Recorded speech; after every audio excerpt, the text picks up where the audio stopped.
आज तक के कैमरे पर पहली बार पास्टर बजिंदर सिंह के खिलाफ थाने में शिकायत दर्ज कराने वाली पीड़ित महिला ने वायरल वीडियो से जुड़ा हुआ पूरा सच बताया है। साथ ही साथ बताया कि कैसे चर्च के भीतर पास्टर लोगों की आस्था के साथ खिलवाड़ किया करता था। हाल ही में पास्टर बजिंदर दिखे गए एक महिला को असॉल्ट करते हुए। अब वो महिला सामने आई है। साथ ही में एक और नया वायरल वीडियो है जहां पे साफ तरीके में नजर आ रहा है कि पास्टर बजिंदर किस तरह से उस महिला के साथ इल ट्रीटमेंट कर रहे हैं। हमारे साथ रंजीत कौर है, सीधा उन्हीं से बात करते हैं। आप बता रहे हैं कि आप 12-13 सालों से उनके साथ काम कर रहे थे, फिर क्या हुआ ऐसा कि वो इतना भड़क गए, आपके ऊपर गुस्सा उतारने लगे? हाँ जी, वो थर्सडे की मीटिंग की बात है। थर्सडे मीटिंग के बाद हमें रोका गया था और जब वो रोका गया था तो हमारा स्टाफ सारा वहीं पे था। तो उसमें एक लड़का है जिसकी फैमिली के रिगार्डिंग ये बात थी सारी, क्योंकि उसकी जो सिस्टर है उसके साथ कुछ ऐसी चीज़ें हो रही थी जो हम सब देख रहे थे। और वो फैमिली, वो जो दोनों भाई थे, उनको भी वो बात सही नहीं लग रही थी। तो उस चीज़ को लेकर वो बहुत ज़्यादा डिस्टर्ब था। तो उसने अपनी सिस्टर को अपने घर में बिठा लिया कि मुझे चर्च नहीं भेजना उसको। तो उस बात को लेकर प्रॉफिट जी काफ़ी गुस्सा में थे कि ये तू अपनी जो बहन है उसको क्यों नहीं भेज रहा।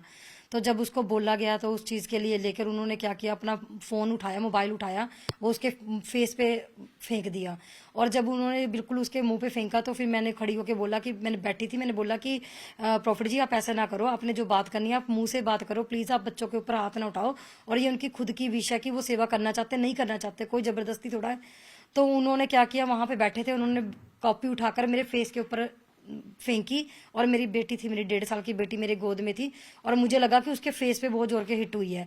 तो मैंने अपनी बेटी को साइड किया और मैं खड़ी होगी, क्योंकि अगर वहाँ पे और भी मोबाइल्स पड़े थे, मुझे ये था कि कुछ और ना हिट कर दे और मेरी बेटी को चोट ना लगी। और मैं खड़ी होगी और जब मैं खड़ी हुई तो मैंने यही बोला, मैं क्या ऐसे मत करो प्लीज़, आप मुँह से बात करो, आप ये हाथापाई ना करो, प्लीज़ मत करो ऐसी चीज़ें। और जो वो लड़का आपके सामने खड़ा है उसके रिगार्डिंग बात है तो उससे बात क्लियर करो ये चीज़। तो उन्होंने मेरे थप्पड़ मारा, मेरा गला दबा दिया और मेरे मुँह पे बिल्कुल ऐसे पुश मुक्का मार के मुझे पीछे कर दिया और काफ़ी देर बहसते रहे। उसके बाद वो लड़के ने बोला निकल के आगे कि वो प्रॉफिट जी मेरी बात है और पास्टर जी ने मुझे ऐसा कुछ नहीं रोका, ना मेरी बहन को रोका, वो हमारा खुद का डिसीजन है लड़की को लेकर। तो वो उनके तरफ गए और उसको, लड़के को इतनी जोर जोर के मारने लगे, इतनी जोर जोर के मारने लगे कि वो लड़का रोने लग गया, काफ़ी रोया। और उसके बाद हमने डिसाइड किया कि ये कब की बात है? ये 13 फेब की बात है और नाइट की 12 बजे की बात है ये। तो इतना समय क्यों लग गया आपको पुलिस को अप्रोच करने में? हमने उसके बाद हमने ऑन द स्पॉट रिजाइन दे दिया था अपना और लीगल किया था इनकी मेल करके। और हमने नोटिस भी भेजा था कि ऐसा ऐसा हमारे साथ जो किया गया उसके कारण हमने रिजाइन दे दिया है और प्लीज़ आप हमारे लिए कोई कंप्लेंट ना करें। हमें पता है कि जो भी यहाँ से जाता है उसके खिलाफ कंप्लेंट्स की जाती हैं, या तो रेप की जाती है, या छेड़खानी की, या कोई चोरी की। तो हमने उनको भेज दिया था और 18 उसके नेक्स्ट डे छुट्टी थी और हमने 18 को ही हमने एसएसपी ऑफिस में जाके कंप्लेंट डाल दी थी। और हमने मतलब बोला था कि हमें ऐसे हिट किया गया, हमें अपनी सेफ्टी चाहिए। तो उस चीज़ के लिए हमने कंप्लेंट डाली थी और कल हमें मुल्लापुर थाने से जो है हमने वहाँ पे उनसे वो भी मांगा था कि हमें नंबर दे दो, डायरी नंबर होती है। अब इतना कितना डर का माहौल है? बहुत ज़्यादा डर का माहौल है, बहुत ज़्यादा। क्योंकि इस संडे की जो मीटिंग थी आप उसको लाइव देख सकते हैं। लाइव होकर प्रॉफिट ने बोला है कि, मैं तो बजिंदर ही बोलूँगी, कि बोला है कि इस ये लेडी है जो जो पास्टर मेरे खिलाफ बोल रही है, ये बिल्कुल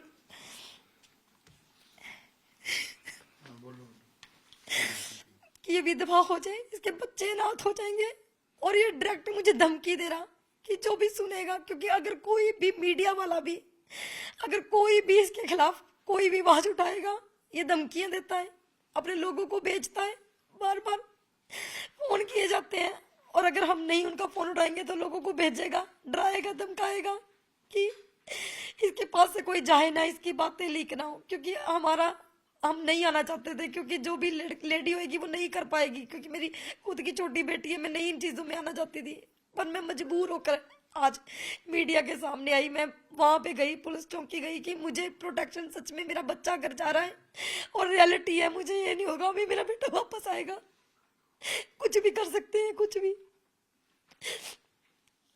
इतनी ज़्यादा कुछ, क्योंकि जो ऑनलाइन बोल रहा है बंदा वो कुछ भी कर सकता है।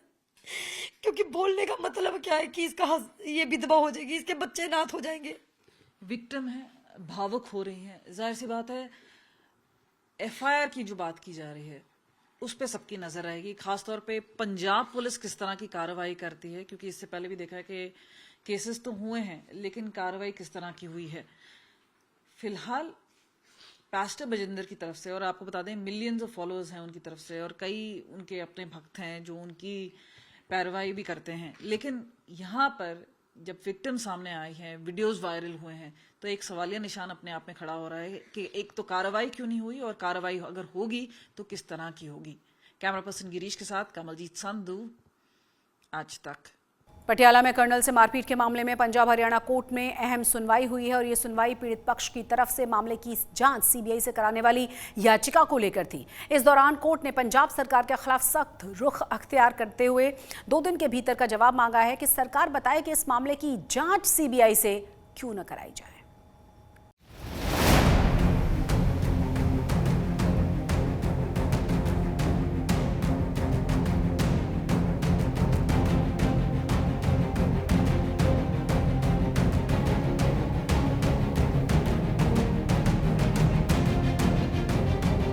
पटियाला में भारतीय सेना के कर्नल पुष्पिंदर सिंह बाठ से मारपीट करने के मामले में पंजाब पुलिस की किरकिरी होने के बाद अब पंजाब सरकार की जमकर फजीहत हो रही है। सड़क से लेकर विधानसभा तक कर्नल के मामले में इंसाफ की गूंज सुनाई देने के बाद अब ये मामला पंजाब हरियाणा हाईकोर्ट तक पहुंच गया है, जहां पीड़ित पक्ष की तरफ से इस मामले की जांच सीबीआई से कराने वाली याचिका पर जस्टिस संदीप मोदगिल ने सुनवाई की है।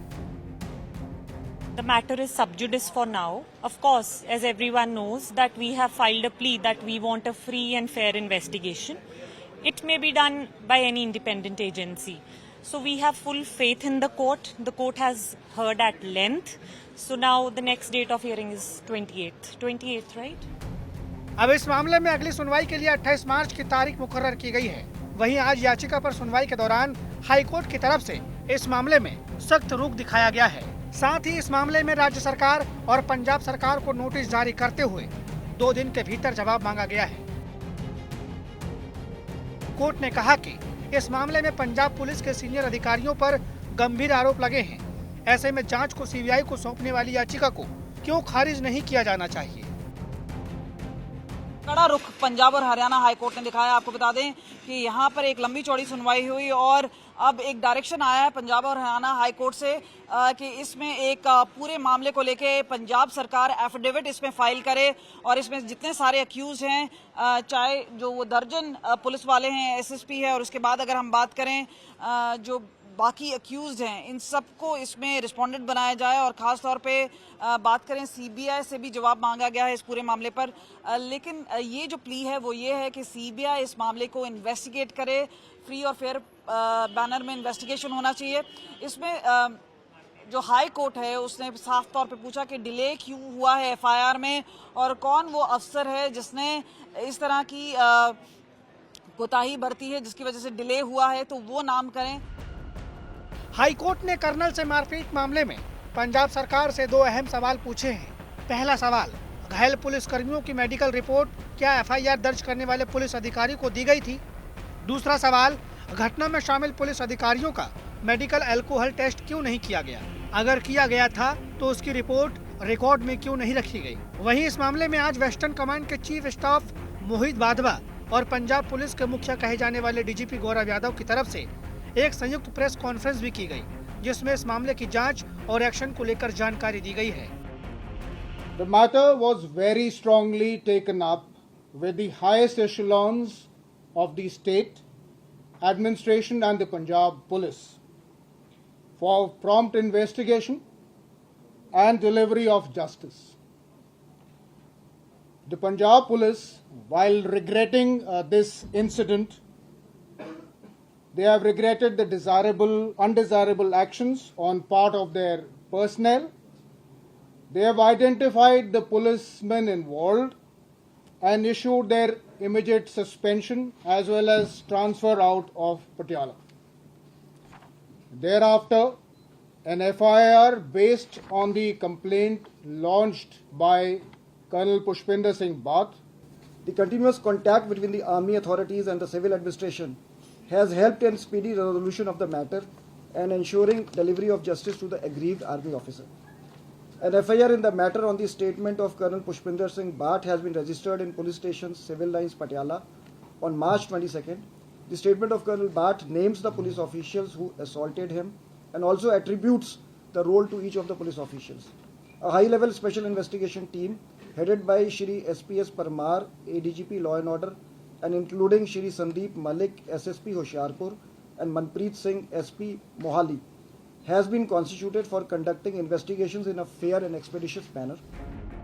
दिल्ली आर्मी हेडक्वार्टर में तैनात कर्नल पुष्पेंद्र सिंह बाट और उनके बेटे से 13 मार्च की रात पटियाला में एक ढाबे के बाहर मारपीट की घटना को अंजाम दिया गया था और तब से लगातार कर्नल की पत्नी के द्वारा इस मामले में इंसाफ को लेकर गुहार लगाई जा रही है। और अब जब ये मामला हाईकोर्ट तक पहुंच गया है तो देखना होगा कि 28 मार्च को पंजाब सरकार के जवाब दाखिल होने के बाद सीबीआई जांच को लेकर कोर्ट क्या फैसला सुनाता है। चंडीगढ़ से कमलजीत संधू के साथ आज तक ब्यूरो।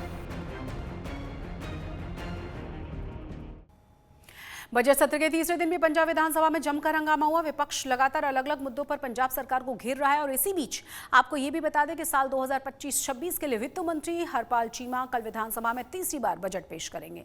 माना यह जा रहा है कि इस बार सरकार लगभग 2.25 लाख करोड़ का बजट पेश करेगी, जो पिछली बार से करीब 5% ज्यादा होगा। सूत्रों के मुताबिक बजट में सरकार का मुख्य फोकस होगा कृषि, इंडस्ट्री, पंजाब को नशा मुक्त बनाने और किसानों को साधने पर। साथ ही साथ बजट में सरकारी नौकरियों को लेकर भी बड़ा ऐलान हो सकता है। इसके अलावा महिलाओं की 1100 रुपए महीने की गारंटी का वादा इस बार भी टल सकता है और इसकी प्रमुख वजह है आर्थिक तंगी। वहीं बजट पेश होने से पहले पंजाब विपक्ष के आर्थिक हालात को लेकर लगातार सरकार पर तंज कसे जा रहे हैं। क्योंकि ये सरकार जब आई थी ये कह रहे थे कि हम इस बजट को पॉजिटिव लेके आएंगे और जितना भी पंजाब के ऊपर कर्जा है उनको हम जो है वो जीरो पे लेके जाएंगे। लेकिन बदकिस्मती की बात है कि 3 साल बीत जाने के बाद अब जब कल बजट आ रहा है उसमें पंजाब के ऊपर अप्रॉक्सीमेटली 3,74,000 करोड़ का कर्जा जो है वो चढ़ गया है, जिसमें से ऑलमोस्ट मेरा ख्याल है कि सिर्फ पे और जो सब्सिडीज है और जो डेट सर्विस है उसके लिए भी कर्जा लेना पड़ेगा। उसके लिए सरकार को, केंद्र सरकार को चाहिए था कि पंजाब की आर्थिक मदद की जानी, आर्थिक पैकेज मिलना चाहिए था पंजाब को, क्योंकि चाहे बॉर्डर स्टेट है, इस स्टेट ने हमेशा ही देश के लिए बड़ा योगदान डाला, चाहे देश की आज़ादी की बात हो, चाहे जैसे मैं बोला कि देश के लोगों का पेट भरने की बात हो। सो यही कारण है कि समय समय की सरकारों ने जो लोगों को सहूलतें दी उसके कारण ये कर्जा बढ़ता गया। अब ब्याज ही बहुत ज़्यादा हो चुका है, वो ब्याज ही नहीं पूरा हो रहा। सो हर सरकार है जो नए वादे कर लेती है लेकिन वो अपना बजट नहीं देखती। इसके लिए भी कानून बनने चाहिए, केंद्र सरकार को चाहिए, हमारी जो सुप्रीम कोर्ट है उसको चाहिए कि सरकार अपनी इनकम के हिसाब के साथ उसके हिसाब से ही आगे जो लोगों से वादे करें, ताकि जो सरकार भी रिपीट नहीं होती उनकी। चरमरा गया है इनका सारे का सारा सिस्टम, क्योंकि जब सरकार बनानी थी तो इनके सुप्रीमो ने कि मैं व्यापारी आदमी हूँ, मैं माइनिंग से इतना पैसा ले लूँगा, इतना जीएसटी से आएगा और मैं पूरी तरह से पंजाब को पैरों पे खड़ा करूँगा। पैरों पे खड़ा क्या करना है, फाइनेंशियली पंजाब को लंगड़ा कर दिया है। अब इन्होंने वादा किया था कि 18 साल से ऊपर की हर महिला को हम 1,000 रुपया देंगे। पार्लियामेंट तक दे नहीं पाए तो बोला कि नहीं अब 1000 नहीं 1100 देंगे। तो आज 3 साल 3 महीने हो गए। मैं उम्मीद करता हूं कि कल फाइनेंस मिनिस्टर 39,000 रुपया एक मुश्ता बहनों के खाते में जाएगा, इसकी घोषणा करेंगे। अमृतसर के मेयर रह चुके हैं कर्मजीत सिंह रिंटू और पंजाब सरकार ने अमृतसर इंप्रूवमेंट ट्रस्ट का नया चेयरमैन उन्हें बनाया है। कर्मजीत सिंह रिंटू 2022 के विधानसभा चुनावों के दौरान कांग्रेस छोड़कर आम आदमी पार्टी में शामिल हुए थे। आज तक से खास बातचीत में कर्मजीत सिंह ने क्या कहा है, सुनिए। अमृतसर इम्प्रूवमेंट ट्रस्ट को कर्मजीत सिंह रिंटू के नाम पे एक नया जो इम्प्रूवमेंट ट्रस्ट का चेयरमैन मिला है। हालांकि जो इम्प्रूवमेंट ट्रस्ट की कुर्सी है, इससे पहले जो कांग्रेस की सरकार थी उस समय दिनेश बस्सी जो इम्प्रूवमेंट ट्रस्ट के चेयरमैन थे वो करप्शन के मामले में जेल भी जा चुके हैं। सो कर्मजीत सिंह रिंटू हमारे साथ मौजूद है। रिंटू जी, ये जो जिस चेयर पे आप बैठे हैं चेयरमैन ने की, ये काफी कांटों भरी है। इससे पहले के चेयरमैन जो करप्शन के मामले में जेल भी जा चुके हैं, काफी करोड़ों का उनके द्वारा जो घोटाला किया गया था। क्या मानते हैं आप, आपको ये नई जिम्मेदारी दी गई है? देखो, ये जो जिम्मेदारी मिली है, अगर हम ईमानदारी से इस जिम्मेदारी को निभाएंगे तो यहाँ क्या प्रॉब्लम है। लोग दुखी होकर के सरकारी दफ्तरों से जाते हैं, अगर हम उनका दुख सुनेंगे, उनके काम करेंगे तो वो हमें आशीषें देंगे।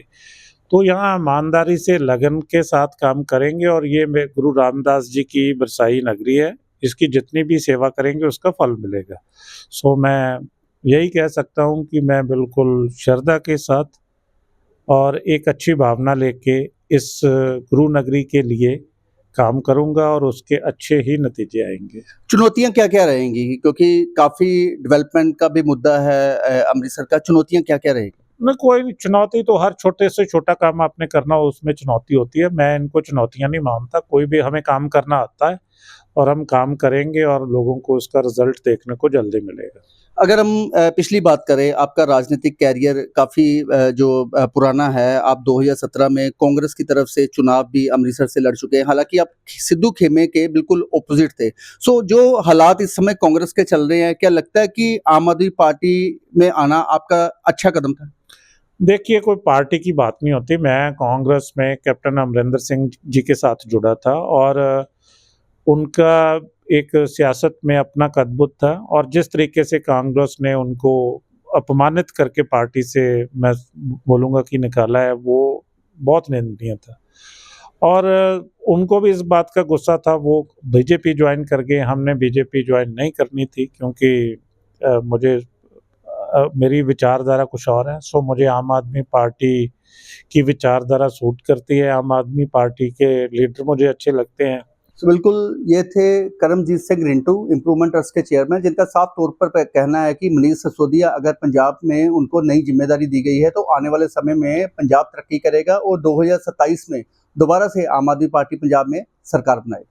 अमित शर्मा, आज तक, अमृतसर। पंजाब में नशे के खिलाफ पंजाब सरकार बुलडोजर एक्शन ले रही है और इसी बीच अमृतसर में पंजाब पुलिस ने 2 नशा तस्करों की अवैध संपत्ति पर बुलडोजर चलाया। ये पुलिसिया कार्रवाई अभी और अनवर नाम के 2 ड्रग तस्करों पर हुई है। पुलिस के मुताबिक ड्रग तस्कर अभी के खिलाफ 2 मामले दर्ज हैं और वहीं अनवर गिल के खिलाफ 5 मामले दर्ज हैं। ड्रोन के जरिए ड्रग्स तस्करी करने वाले इन दोनों ही युवकों का कनेक्शन पाकिस्तान में बैठे हुए ड्रग तस्करों से भी है। ਸਾਨੂੰ ਜਿਹੜੀ ਉਹਨਾਂ ਨੇ ਪੁਲਿਸ ਹੈਲਪ ਵਾਸਤੇ ਪ੍ਰੋਟੈਕਸ਼ਨ ਮੰਗੀ, ਉਹਦੇ ਤਹਿਤ ਅੱਜ ਆਪਾਂ ਪਿੰਡ ਕਮਟਾਲੇ ਦੇ ਵਿੱਚ ਇੱਥੇ ਡੈਮੋਲੀਸ਼ਨ ਡਰਾਈਵ ਦੇ ਉੱਤੇ ਖੜੇ ਹਾਂ। ਇਹ ਦੋਨੋਂ ਕਜ਼ਨ ਬ੍ਰਦਰ ਨੇ, ਬੜੇ ਨੋਟੋਰੀਅਸ ਡਰੱਗ ਸਮਗਲਰ ਨੇ। ਇਹਨਾਂ ਦਾ ਨਾਮ ਹੈਗਾ ਅਨਵਰ ਗਿੱਲ ਹੈ ਇੱਕ ਲੜਕਾ, ਤੇ ਉਹਦੇ ਭੂਆ ਦਾ ਮੁੰਡਾ ਹੈਗਾ ਅਭੀ। ਇਹ ਦੋਨੋਂ ਇਸ ਟਾਈਮ ਜੇਲ੍ਹ 'ਚ ਨੇ। ਜੇ ਇਹਨਾਂ ਦੇ ਪਿਛੋਕੜ ਦੀ ਗੱਲ ਕਰੀਏ ਤੇ ਅਨਵਰ ਦੇ ਖਿਲਾਫ 5 ਮੁਕੱਦਮੇ ਦਰਜ ਹੈ, ਜਿਸ 'ਚੋਂ 4 NDPS ਦੇ ਨੇ, एक IPC ਦਾ ਔਰ ਅਭੀ ਦੇ ਖਿਲਾਫ ਦੋਨੋਂ ਜਿਹੜੇ ਮੁਕੱਦਮੇ ਇੰਪੋਰਟੈਂਟ ਨੇ, ਇੱਕ NDPS ਦਾ, ਇੱਕ ਆਰਮਜ਼ ਐਕਟ ਦਾ। ਔਰ ਇਹਨਾਂ ਦੇ ਘਰ ਦੀ ਸਰਚ ਵਿੱਚੋਂ ਰੀਸੈਂਟਲੀ ਇੱਕ ਗਲੌਕ ਪਿਸਟਲ भी फड़ा गया ਸੀ। पाकिस्तान बॉर्डर से सटे पठानकोट में रावी दरिया के पास कुछ संदिग्ध लोगों की गतिविधि देखे जाने के बाद सुरक्षा एजेंसियां सतर्क हो चुकी हैं। इस संदिग्ध मूवमेंट को एक्सप्रेस हाईवे पर तैनात सुरक्षा कर्मियों ने देखा था। तुरंत ही इसकी सूचना दी थी जम्मू और पठानकोट पुलिस को। उसके बाद पठानकोट पुलिस ने इलाके में सुरक्षा को और ज्यादा कड़ा कर दिया। इलाके में सर्च ऑपरेशन शुरू कर दिया गया।